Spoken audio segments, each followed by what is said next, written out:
तो welcome back to my channel. तो दोस्तों एक बहुत बड़ी अपडेट सामने आ रही है और वो भी ऐसे वैसे सोर्स से नहीं, एक बहुत बड़े तगड़े सोर्स की वजह से। जैसे बताया जा रहा है कि रजनीकांत ने एक इंटरव्यू में कहा है कि जो जेलर 2 है इसकी शूटिंग खत्म हो जाएगी अपना दिसंबर के एंड में।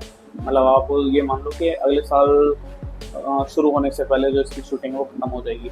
दूसरी बात दोस्तों, उन्होंने कहा है कि ये मूवी रिलीज हो जाएगी मेरे मतलब उनके अकॉर्डिंग 12 जून तक। तो ये एक ऑफिशियल या अनऑफिशियल एक अनाउंसमेंट उन्होंने कर दी है जेलर 2 के रिलीज डेट को लेकर। और अगर ये काफी हद तक सच है, मतलब इसमें जरा भी दम है, तो मैं ये कह दूं कि दोस्तों इसका डायरेक्ट इनडायरेक्ट इम्पैक्ट पड़ेगा अपना एनटीआर की मूवी ड्रैगन के ऊपर, क्योंकि दोस्तों वो मूवी भी अपना जून में ही रिलीज होगी और बताया जा रहा था कि 26 जून के आसपास वो रिलीज होगी। तो 12-26 तो डायरेक्ट इनडायरेक्ट कहीं ना कहीं एक दूसरे की मूवी पे इम्पैक्ट करेगा ही करेगा। आप बोलोगे कि भाई अभी भी तो इतना सारा गैप है, तो दोस्तों अभी बीच में ही रिलीज हुई है अपना ओजी, ठीक है, पवन कल्याण की मूवी।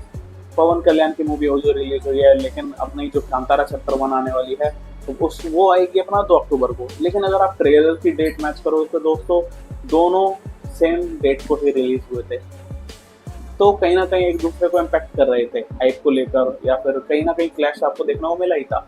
और मैं कह दूं कि अगर जब मूवी रिलीज होगी कांतारा चैप्टर 1 तो वो भी कहीं ना कहीं ओजी पे इम्पैक्ट करेगी या ओजी कांतारा चैप्टर 1 पे इफेक्ट करेगी। तो बिल्कुल सेम वे में अपना हो सकता है कि जो जेलर 2 है वो कहीं ना कहीं ड्रैगन को इम्पैक्ट करेगी। और अभी भी रिलीज डेट कंफर्म नहीं है, हो सकता है डेट थोड़ी सी पुश हो जाए, मतलब आगे बढ़ जाए, क्योंकि अभी शूटिंग चली रही है जेलर 2 की।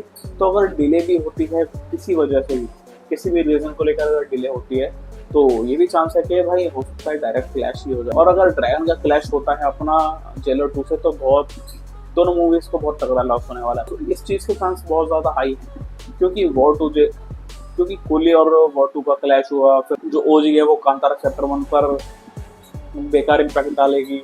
और उसके बाद अपना डी राजा साहब और विजय थालापति की मूवी का भी क्लैश है।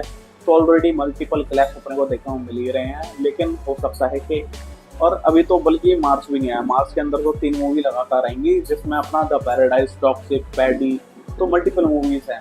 तो ये भी हो सकता है कि दोस्तों जेलर 2 और ड्रैगन का क्लैश हो, क्योंकि दोनों की जो रिलीज डेट है वो काफी तक ऑफिशियल है और दोनों की कास्टिंग भी बहुत ज्यादा हैवी है, दोनों के जो बजट हैं वो भी बहुत तगड़े हैं।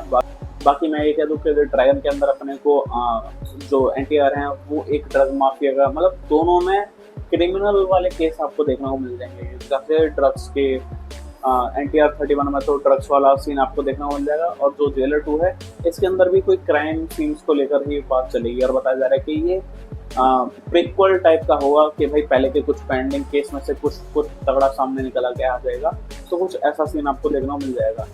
तो बाकी फॉर द गाइस, बाकी आप कौन सी मूवी को सपोर्ट करोगे let me know in the comments guys. और आपको वीडियो पसंद आए तो वीडियो को लाइक करें, चैनल को सब्सक्राइब करें। And thanks for watching. और मैं अभी भी ये मानता हूँ कि दोस्तों हो सकता है कि मूवी में एक हफ्ते का या फिर 10 दिन का गैप होगा, लेकिन हाइप जहाँ एक सिंगल मूवी हाइप हो, एक सिंगल मूवी अगर रिलीज होती है तो उसकी हाइप एक अलग ही होती है, क्योंकि सारी पब्लिक का फोकस खाली एक ही मूवी पर होता है। लेकिन अगर 2 बड़ी मूवीज आसपास में रिलीज होती है तो बहुत बड़ा इम्पैक्ट पड़ता है, जैसे कि कांतारा चैप्टर 1 और वो लेकर हुआ था। तो बाकी for the guys, thanks for watching.